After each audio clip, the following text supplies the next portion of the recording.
services are provided for all women. I call the member for Wentworth. Deputy Speaker, I'm here to talk about AI and particularly how it's going to affect Wentworth but actually our country. AI is a huge opportunity, but it is going to be disruptive, and I do believe some of this disruption is going to be felt in my electorate because as many people who work in the knowledge economy, many people in my area work in the knowledge economy, and we know that that is going to be particularly affected by AI. At the same time, we have some of the greatest tech entrepreneurs, the greatest venture capital in the country as well. So I think it is going to be a time of great change. And it's up to us in this parliament and this country to seize the opportunities and manage the downsides risks. And I want to sort of raise the issue that I have in the parliament, which is we are not talking about AI.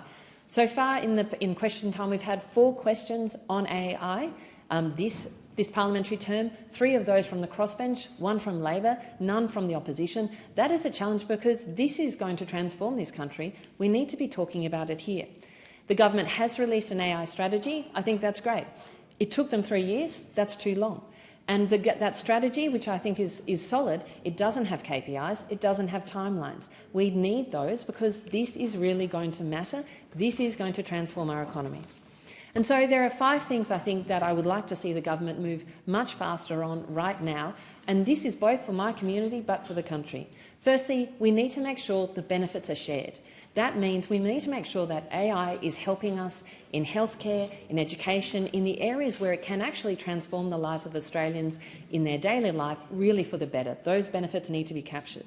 But also we need to back Australian companies in this AI revolution. We need to make sure that Australia benefits too. And that means starting with government procurement.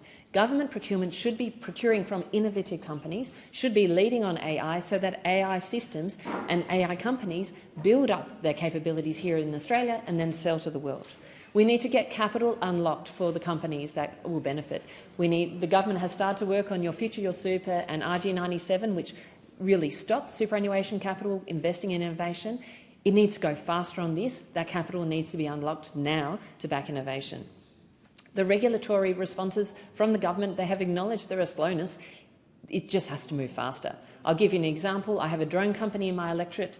They compete with helicopters because they do unmanned drones and helicopters are the alternative. They can't actually bid on things at the moment because it is so slow to get an answer from CASA, the regulator, in terms of whether or not they can fly or not. That is unacceptable. And finally, we need to bring in the skilled labour in AI who are really talented. We can grow our own talent, but bring it in as well when we need it. The visa processing on skilled labour are far too slow. These are some of the things that the government needs to do now to help us manage AI. Call the member for